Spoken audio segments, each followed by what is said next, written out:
Today, Andrew actually just asked me a really good question in the back about his own body that I thought would make a really good visual and a really good video. He's really concerned about his ankle mobility and how to improve that.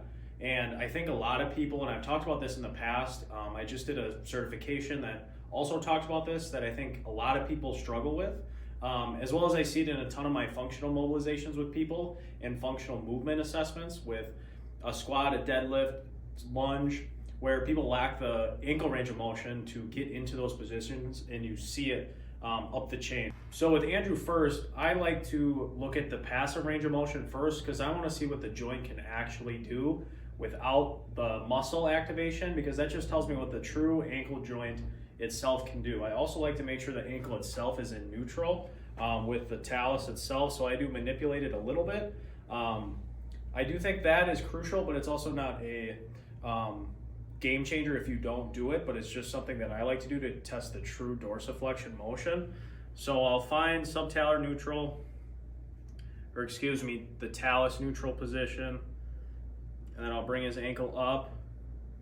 I mean, he's pretty limited there. And now I'll have him do it himself. So if you just bring that ankle up. So again, still pretty limited. Again, I do think everyone is limited here at some point. And just for the sake of the camera angle, I'll do the other side too. And you're probably more limited on that right side, you would say, right? Yeah, I would agree. Try it yourself now. So you can go a little bit with some deviation in the ankle joint itself, which most of us do. We compensate more than we think to get that motion we need. So what I'll go through next is one of my favorite mobilization exercises because it is weight bearing in a half kneeling position, and I'll show that next on the video. So we've got Andrew in this position. What I like to do is have people start with their toe against the wall. Just for sake of example, I like to use the box here just because we had it convenient here at the clinic. So I'll have Andrew start with his toe against the block, or against the box, excuse me. And then I'll have him try and bring his knee towards the box by keeping his heel down. Usually this one is pretty easy for people. If it's not, that just tells us how limited the ankle itself actually is, as well as the gastroc and soleus complex. So for Andrew, we went through it before a little bit to make sure he understood the movement. So he's gonna back his foot up, and then he's gonna come back forward again. And now he feels more of a stretch. The big thing is we gotta keep the heel down in this position.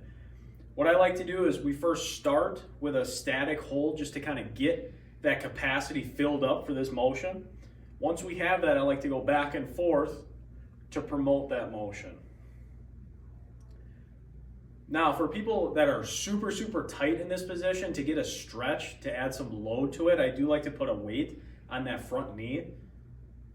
But for sake of mobility, I don't think we have to personally. And in Andrew's case, I don't think we have to personally. Now, to add some extra ankle motion in this too, Andrew will come forward with the knee. There you go.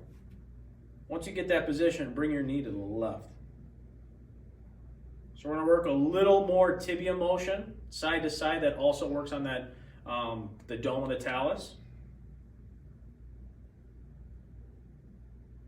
Perfect.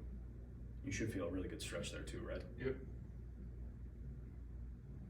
So again, this is my personal favorite way to mobilize the ankle that I think works for everybody. Everybody I think can benefit from this, as well as if you're having any heel pain, plantar fasciitis-like pain, calf tightness, soleus tightness, or just general ankle stiffness in general. This is a great exercise to add in.